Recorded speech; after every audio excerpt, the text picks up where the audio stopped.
구약성경 이사야서 24장 찾으셨습니까? 우리 같이 봉독합니다. 여호와께서 땅을 공허하게 하시며 황무하게 하시며 뒤집어 엎으시고 그 거민을 흩으시리니 백성과 제사장이 일반일 것이며 종과 상전이 일반일 것이며 비자와 기모가 일반일 것이며 사는 자와 파는 자가 일반일 것이며 체급하는 자와 채용하는 자가 일반일 것이며 이자를 받는 자와 이자를 내는 자가 일반일 것이라. 땅이 온전히 공허하게 되고 온전히 황무하게 되리라. 여호와께서 이 말씀을 하셨느니라.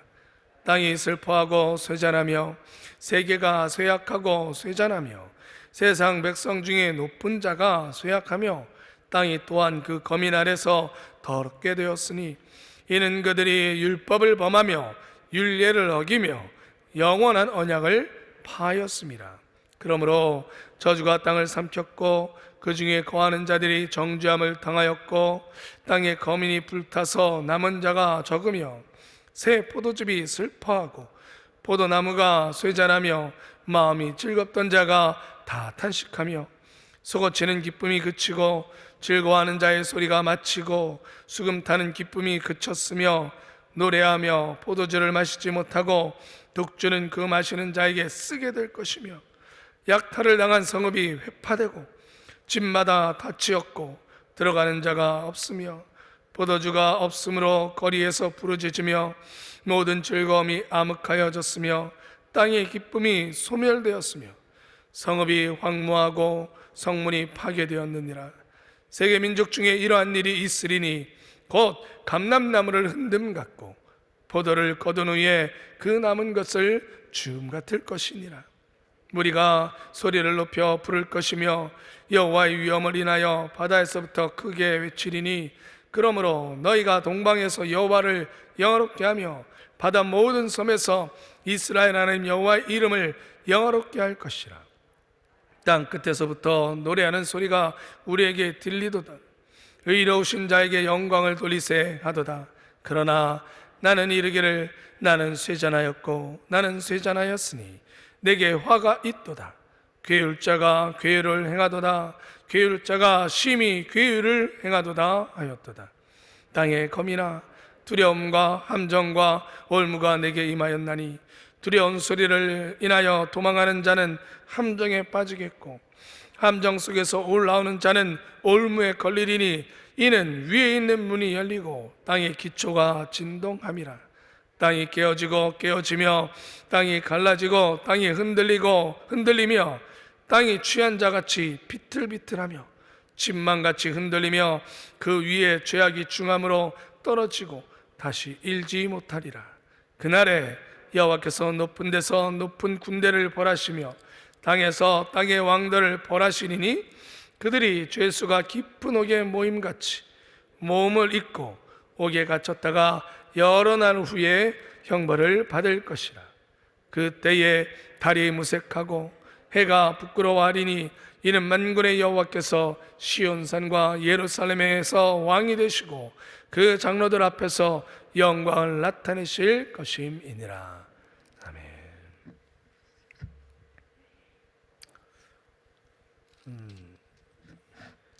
교재입니다. 말씀에 순종하면 생활의 질서가 잡힌다. 요절 말씀 이사야서 24장 5절 같이 읽겠습니다.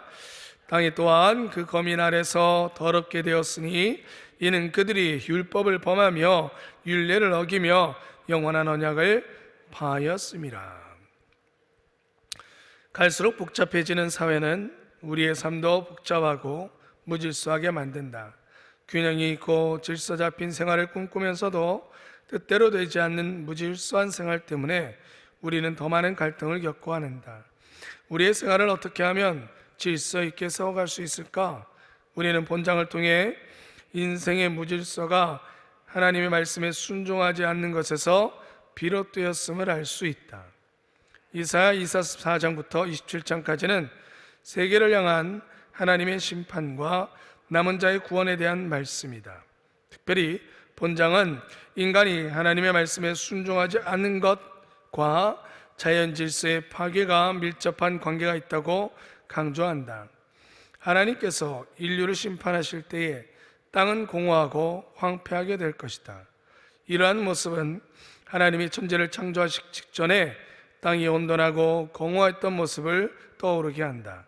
땅의 질서가 파괴되면 이 세상을 가득 채우고 있던 모든 것이 완전히 사라지게 될 것이다.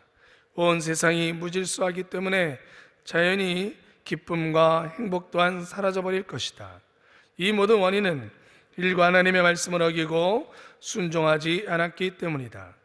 자연 질서가 하나님의 말씀에 대한 인류의 순종과 밀접한 관계가 있는 것처럼 인생의 균형과 질서 역시 하나님의 말씀에 대한 우리의 순종과 밀접한 관계가 있다.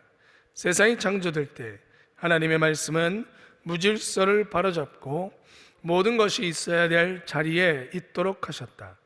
이와 같이 우리가 하나님의 말씀에 순종하여 영적 질서를 세우면 자연히 생활의 질서도 제자리를 찾는다. 예배와 말씀 묵상이 하루를 시작하는 출발점이 되게 하자. 그리하면 균형과 질서가 있는 삶이 펼쳐진다. 아멘.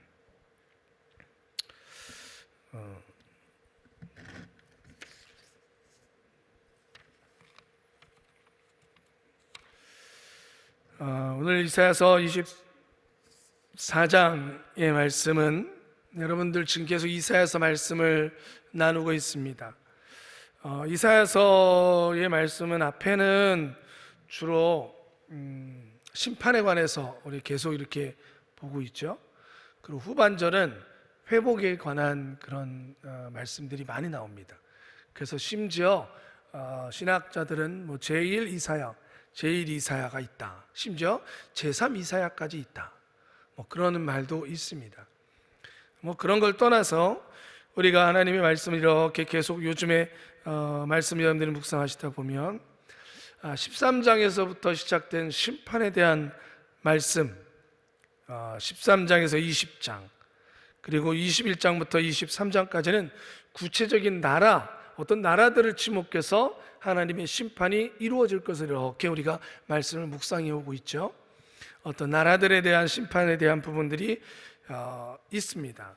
23장 말씀은 다시스에 대한 멸망의 말씀이 있었고, 또 22장은 이상의 골짜기에 관해서, 또 21장은 바벨론에 대해서 하나님의 심판이 이렇게 계속적으로 구체적으로 언급되어집니다.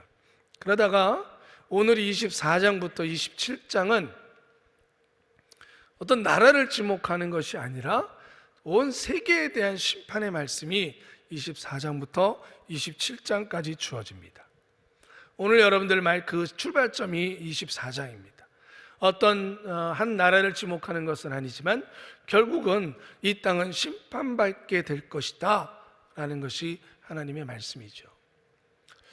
여러분, 우리가 종말론을 이야기하던 1990년대 마지막 2000년이라는 그 숫자가 다가오면서 많은 사람들이 종말론, 또 그 당시에는 이단들이 특히 그 종말론에 대한 이야기를 많이 했어요. 그러다가 2000년이 돌아왔죠. 사회적으로도 뭐 2000년이 되어지면 굉장히 혼란이 올 것처럼, 왜 컴퓨터가 주로 이루었었는데 컴퓨터의 맨 앞자리가 바뀌는 거잖아요. 그러니까 주민등록도 여러분 어떻게 됐었어요? 공공으로 이제 시작하게 돼버리면서 많은 어떤 숫자의 체계에 대한 변화들이 있다 보니까 엄청난 큰 혼란이 일어날 것이다. 사회적으로는 그렇게 얘기하고 신앙 어떤 종교적으로는 마치 종말이 일어날 것처럼. 근데 그게 넘어가고 벌써 23년이 흘렀어요. 그러다 보니까 심판과 종말에 대한 이야기가 쑥 들어갔어요. 그리스도인들조차도 심판과 종말을 이야기하는 것이 좀 이상하게 들리는 것처럼 돼버리고 말았어요. 그리고 대중문화 속에서 유행했던 게 뭐냐? 2000년대에 들어서면서 어떤 밀레니엄 2000이 들어오면서 심판 이런 게 쏙 들어가면서 2000년대가 들어가면서 대중문화 속에서 등장한 게 굉장히 우리나라 한국에서 유행한 게 뭐냐면 윤회입니다. 윤회. 또 사는 생활, 삶의 여러 가지가 있다. 그래서 막 그런 드라마 소재가 우후죽순처럼 막 등장하기 시작했어요. 인생이 끝이 아니라 되돌아가는 삶, 윤회론, 불교적인 관점이죠. 회교도적인. 그렇게 막 이야기되면서 또 하나님 말씀에 나오는 심판과 종말에 대한 이야기들은 더더욱 그리스도인들조차도 사회적인조차도 하지 못하게 되어지고, 그러면서 나타나는 게 뭐냐면 소비에 대한 거예요. 이 땅을 즐기자라는 거예요. 이 삶을 즐기자. 그래서 젊은 세대들로부터 여러분 들어보셨겠죠? 욜로족이라 그래서 인생을 한 번뿐이다라는 거예요. 그러니 뭐 결혼 왜 내가 그 불편한 걸 하냐라는 거예요. 내 인생, 내가 한 번 사는 인생, 내가 여기서 내가 번 걸로 내가 즐기면서 가면 되는 거지 뭐 그렇게 힘들게 어렵게 사느냐. 희생이라는 것들이 사라지고, 미래라는 것들에 대한 꿈을 꾼다는 것들이 사라지고, 현실에 대한 것들이 굉장히 강조되어져요. 그럼 뭐가 사라지는 거예요? 하나님의 역사를 주관해 가심에 대한 부분들이 점점점 흐릿해졌어요. 우리 그리스도인들도 천국에 대한 소망을 이야기하고 천국을 바라보는 그 신앙들이 점점 약해졌어요. 그러면서 현실론, 현실의 복, 이게 더 강조되게 되어졌어요. 그러나 여러분, 하나님의 말씀은 1.1억도 변함이 없는 줄 믿습니다. 하나님의 말씀은 우리가 매일같이 읽어나가다 보면 우리 안에 각성하고 깨닫고 다시 생각해야 될 부분들을 우리는 이렇게 매일 새벽에 성경의 말씀을 처음부터 끝까지 쭉 묵상하다 보면 내가 원하는 말씀만 보는 것이 아니라, 내게 필요한 말씀만 보는 것이 아니라 필요한 말씀이 아니라 필요해야 될 말씀들을 보게 되어지는 것이죠. 우리가 이사야서의 말씀을 이렇게 읽어나가면서 어찌 보면 그 심판 꼭 얘기해야 돼? 지금도 살기 힘든데, 지금 복받고 지금 잘 되어지는 말씀만 들어도 힘이 나기 어려운데 저 심판에 대한 말씀, 무서운 말씀을 새벽같이 우리가 봐야 되나? 그러나 심판은 있는 거예요. 아멘이십니까? 그건 하나님의 큰 계획 속에 분명히 존재하는 거예요. 우리가 잊어먹어서는 안 되는 거예요. 아무리 이 땅에 때로는 너무 행복하고 때로는 너무 힘들어도, 그래도 우리는 결국은 하나님께서 이 땅을 심판하실 것이라는 것을 우리는 밑에 신앙의 가장 기본에 깔고 가야 돼요. 그리고 그 심판의 끝에는 천국과 지옥이 있다는 것을 말하는 것에 주저하지 말아야만 합니다. 여러분, 천국이 있는 줄 믿습니다. 우린 천국 가는 줄 믿습니다. 궁극적인 거예요. 이걸 놓치면 교회가 생명을 잃어버리는 거죠. 우리 신앙의 종국적인 것은 복음에 달려 있는 것이죠. 하나님의 심판이 있고 우리는 예수 그리스도로 말미암아 구원함을 얻어서 천국의 모형적인 삶을 이 땅에 살다가 결국은 천국에서 살아갈 것이라는 거예요. 아무리 신학자들이 이런 저런 이론이 있어도 이걸 바꾸면 이단인 거예요. 이거는 바뀌어지지 않는 진리의 말씀이에요. 그러니 때론 여러분, 이사야서를 지금 묵상하면서 또 27장까지 계속 심판에 대한 말씀이 나올 때에 너무 여러분 걱정과 근심하지 마시고, 그래, 이것은 우리가 가야 될 길이야. 하나님이 약속한 길이야. 그래서 우리 기쁨으로 새벽에 이 말씀을 받게 되기를 주님의 이름으로 축원합니다. 그러면서 여러분, 그럼에도 불구하고 심판의 말을 듣는다는 건 그렇게 막 즐겁지만은 않은 건 사실이에요. 특별히 오늘 말씀해 보니까 세상을 심판하시되 반복되는 말이 오늘 계속 나와요. 혼돈을 이야기하면서, 혼돈된다는 게 뭐예요? 질서 없음입니다. 자연의 질서 없으면 여러분 엉망이 되어지는, 정말 두려운 게 뭐예요? 이번에도 정말 너무나도 큰 지진 때문에 시리아를 중심으로 해서 그 땅의 어그러짐을 여러분들 보셨죠? 다큐멘터리나 이런 것들을 통해서 질서정연했던 땅이 어그러집니다. 그 어그러짐 속에서는 수많은 생명이 죽을 수밖에 없고 거기서 생명이 살아있는 것들이 없어요. 오늘 말씀은 마치 그 어그러짐을 보는 것 같아요. 위에 또 위에 땅이 어그러지고 무너지고, 무너짐에 또 무너짐이 있고, 힘들게 지하에서 올라왔다고 생각했더니, 구덩이에서 올라왔다고 생각했더니 그 위에는 또 다른 올무가 다리를 잡아버리고, 전입가경이라 그러죠. 이런 무서운 그런 피해갈 수 없는, 피했다 싶었는데 또 다른 함정이 기다리고 있고, 피했다 싶었는데 또 다른 심판이 기다리고 있는, 그것이 하나님이 예비하신 심판이요 종말이라는 거예요. 그런데 오늘 이런 두려움 속에서 또 때로는 우리가 이것을 기억해야 되는 말씀 속에서 한 가지를 여러분들과 조금 더 나눠보고 싶은 마음이 있어요. 그게 뭐냐면 우리 16절의 말씀이에요. 우리 같이 읽어볼까요? 땅 끝에서부터 노래하는 소리가 우리에게 들리기를. 보세요, 계속 심판을 얘기하는데 거기에 드디어 노래라는 말이 하나가 나와요. 땅 끝에서부터 노래하는 소리가 우리에게 들리기를 의로우시는 자에게 영광을 돌리세 하도다. 심판을 하시는 하나님을 찬양하세라고도 하고 있는 거예요. 여러분들 심판하시는 하나님을 찬양하기를 주님의 이름으로 축원합니다. 심판해야 돼요. 왜? 그것이 공의로움이니까요. 그것이 없으면 안 되는 것이죠. 그러나 나는, 여기서 나는 누구예요? 이사야죠. 이사야 선지자입니다. 그런데 나는 이르기를 나는 쇠잔하였고 나는 쇠잔하였으니 내게 화가 있도다. 괴율자가 괴율을 행하도다. 괴율자가 심히 괴율을 행하도다 하였도다. 여러분, 이걸 다른 번역본에서는 괴율자라는 말을 이렇게 배신자들이라고 그랬어요. 나는 쇠잔하였고 나는 쇠잔하였고 내게 화가 있도다. 배신자들은 배신하고 배신자들이 크게 배신하였도다. 여러분, 이사야가 심판의 말씀을 전하면서 그는 한편에 들려옵니다. 천사들이 노래합니다. 정말 이 땅을 심판하신 하나님, 우리 찬미하세, 우리 노래하세, 찬양하세. 그러면 우리는 뭐라 그러겠어요? 보통 할렐루야, 맞습니다. 하나님은 공의로우십니다. 찬미합시다, 찬양합시다. 그런데요, 이사야 선지자는 다른 얘기를 해요. 나는 쇠잔하였고 나는 쇠잔하였도다. 여러분, 예수님께서 바리새인과 사두개인들을 책망하시던 것들을 기억해 봅시다.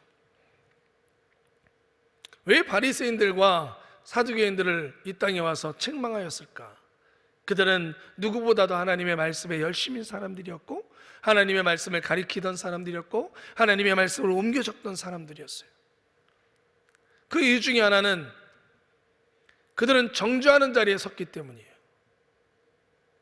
너희가 말은 해도 너희들 스스로는 행하지 않는구나. 남들은 가르치려고 하면서 너희들은 진심으로 행하지 않냐고 겉으로만 행하는도다. 말하는 것과 행동하는 것이 다른 사람들이었어요. 그러면서 너는 죄인이야, 너는 그렇게 안 지켜, 막 정죄하는 거예요. 심판의 자리에 서는 거예요. 여러분, 오직 심판하시는 분은 하나님 한 분뿐이심을 믿으시기를 바랍니다. 그러다 보니까 예수님 때에도 이 바리새인들과 사두개인들, 이 사람들이 맨날 끄떡하면 예수님 앞에 사람을 데리고 옵니다. 예수님, 가늠하는 여인 여기 데려왔습니다. 어떻게 하시겠습니까? 예수님 없었을 때는요, 그들이 항상 심판자였어요. 가늠하는 여인들 돌로 치라, 저렇게 사는 거 아니지. 가늠하던 여인을 예수님 앞에 들어와서 어떻게 하시겠습니까? 안식일에 밀밭에서 배고파서 밀밭을 까불어서 먹는 제자들을 향해서 너희는 안식일을 어겼어 하면서 막 소리치던 사람들이 그들이었어요. 그들은 하나님의 율법으로 사람들을 자꾸 구분하려고 했습니다. 죄인들을 구분하고 반면에 자신들을 의롭다라고 외치던 사람들이 하나님의 말씀을 잘 안다라는 바리새인들과 사두개인들이었어요. 그것이 조직화되어지다 보니까 그들에게 무엇이 주어졌느냐? 권력과 힘이 주어졌어요. 권력과 힘이 있다는 것은 판단하고 심판할 힘이 생긴다는 겁니다. 여러분들, 일반 우리 직장 생활에서도 보세요. 직장 상사들에게 있어서 그 직원들이 직장 상사, 과장, 부장, 그 사람들의 말에 왜 이렇게 따르고 해야 됩니까? 과장, 부장 분들이 심사를 하거든요. 진급 심사 같은 경우 저 직원은 열심히 하니까 몇 점, 진급하거나 이거 올라갈 때 점수를 매기거나 이런 것들을 하는 자리가 있는 거예요. 그게 주어진 거예요. 그게 뭐예요? 힘이에요. 우리나라도 대통령이 바뀌면 대통령이 누구를 임명해요? 장관을 임명하는 거예요. 임명해요. 힘이 주어지는 거예요. 임명권자가 되어지는 거예요. 안 되면 너 그만두시오. 심판할 수 있는 자리에 주어지는 거예요. 그게 권력과 힘의 자리예요. 갑질이란 말이 어디서 나오게 되었습니까? 자기에게는 재력적인 돈적인 힘이 있던가 아니면 권력적인 힘이 있다 보니까 그걸로 갑질, 심판하는 자리를 선단하는 소리예요. 근데 문제는 공의로운 심판이 아니라 불의한 심판이 이루어진다는 것이죠. 그거에 사람들이 갑질이라는 용어를 쓰는 거예요. 그래서 누군가의 인생을 간섭하고 심지어 그 인생을 나락으로도 떨어뜨릴 수 있는 자리에 있다는 거죠. 그게 굳이 판사만이 아니라 우리 일상의 생활 속에서도 힘을 갖게 된다는 건 그런 자리에 설 수 있다. 누구의 인생을 좌지우지할 수 있는 작거나 크거나. 우스갯소리로 여러분들 학교 애들은 반장이 뭐예요? 옛날에 우리 같은 칠판 같은 데 보면 반장이 나가서 너 떠들었어? 떠든 사람 누구? 이렇게 적잖아요. 네, 그게 힘이에요. 네, 그게 힘이에요. 여러분, 그런데 이런 힘을 가진 사람들이, 이런 권력과 심판의 자리에 선 사람들이 가장 조심해야 될 게 있어요. 그게 뭐냐면 그 사람의 아픔, 그 사람의 힘듦을 헤아릴 줄 모르는 것. 항상 그런 자리에만 있는 사람은 몰라요. 뭐가 힘든지, 뭐가 어려운지, 뭘 할 줄 모르느냐? 공감할 줄 모른다는 거예요. 이사야 선지자는 환상을 통해서 심판하시는 하나님의 말씀을 전하고 있습니다. 그는 하나님께 선택을 받아서 메신저의 자리에 섰습니다. 이사야가 심판을 받나요? 아닙니다. 이사야는 심판받지 않습니다. 이사야는 오히려 심판을 선포하는 자리에 섰습니다. 힘이 있어요.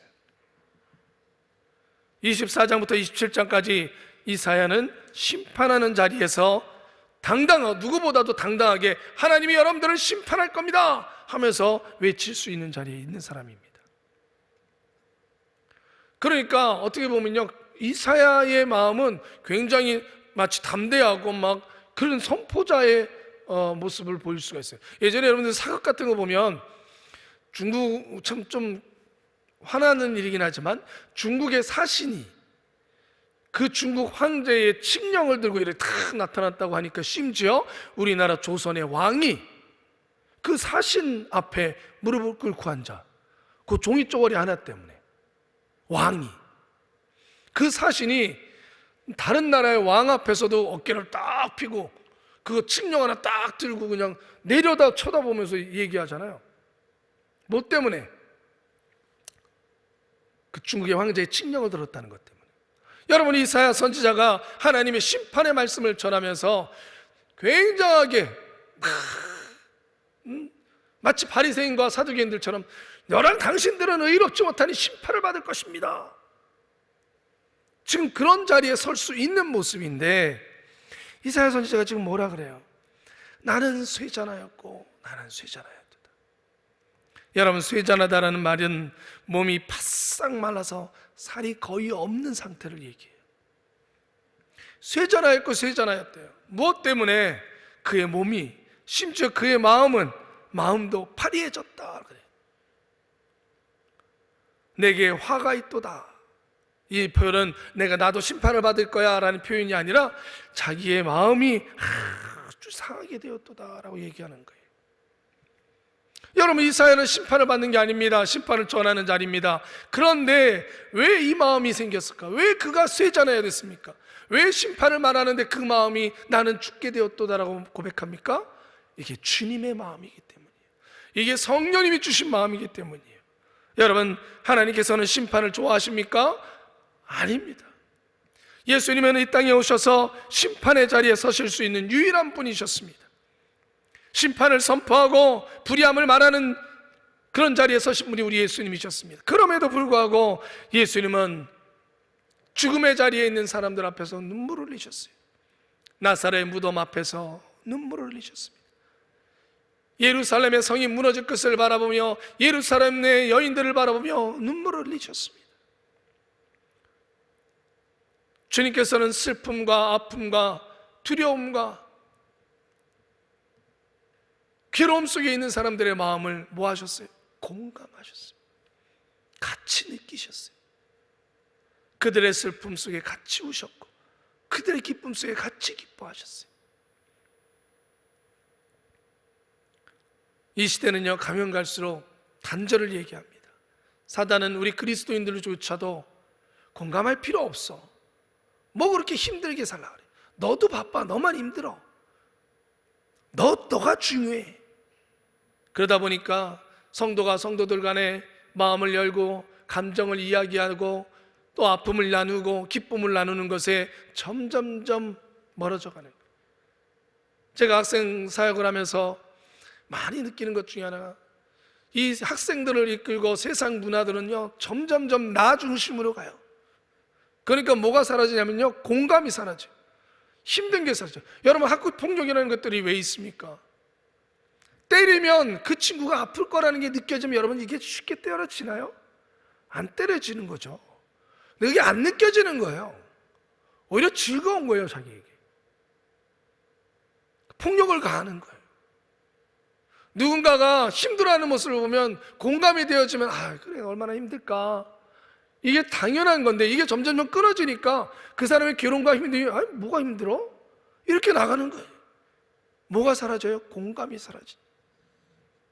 그러나 성령님의 사람은, 주님과 함께 했던 사람들은, 같은 성령님은 주님과 같이 아픔과 기쁨과 슬픔과 그것이 같이 공유가 되어지는, 이사야는 그래서 심판을 이야기하면서도 그들이 심판받을 수밖에 없는 그 환경 속에 있는 그들의 마음을 깨닫고 그들의 마음을 느껴지니까 마음이 피폐해지고 죽게 되어지는 거예요. 심지어 그 육신마저도. 여러분, 이것이 그리스도인의 마음입니다. 시대가 아무리 삭막해져 가고 나 중심으로 가는 세상 속에서도 우리 그리스도인들만큼은 공감하기를 주님의 이름으로 축원합니다. 예레미야도 똑같았습니다. 예레미야서 8장 1절에도 딸 내 백성이 상하였으므로 나도 상하여 슬퍼하며 놀라움에 잡혔도다. 예레미야도 심판을 선포했던 선지자입니다. 예루살렘의 멸망을 선포했던 선지자입니다. 그런데 예레미야가 같이 우는 거예요. 오죽했으면 예레미야를 뭐라 그랬어요? 눈물의 선지자라 얘기했어요. 사랑하는 성도 여러분, 오늘 분명히 오늘 하루 동안에 여러분들이 주님께서 여러분들이 이렇게 누군가의 마음을 공감해 주라고 여러분들에게 보내시는 사람이 있을 겁니다. 혹시라도 누군가 여러분들에게 힘들면 얘기하는데 나도 힘들어 하고 단절하진 않았습니까? 누군가의 마음을 자녀들이 뭔가를 얘기하려고 그러는데 엄마 바빠 하면서 외면하진 않았습니까? 여러분, 오늘 우리가 이사야서의 마음을 가지고 누군가의 마음을 함께 나누어 줄 수 있는, 공감해 줄 수 있는, 옳음과 그름을 따지기 전에 같이 공감해 줄 수 있는 여러분들이 되시기를 주님의 이름으로 축원합니다. 기도하겠습니다. 거룩하신 아버지 하나님, 세상은 단절하고 너만 바라보라고 얘기하는데 심판을 얘기했던 선지자는 자기는 심판에서 빠질 것이지만 그런데도 그 마음을 아파하고 괴로워하고 슬퍼했습니다. 주님, 오늘 저희들이 만나는 모든 사람들이 있을 텐데 주여, 저희들의 마음의 문을 열어 주시옵소서. 그리고 그들과 함께 공감하며 주님의 사랑으로 위로할 사람들을 위로하고 기뻐할 사람들과 함께 기뻐할 수 있는 저희들이 되게 하여 주시옵소서. 저희들을 보내 주시옵소서. 예수 그리스도의 이름으로 기도드리옵나이다. 아멘.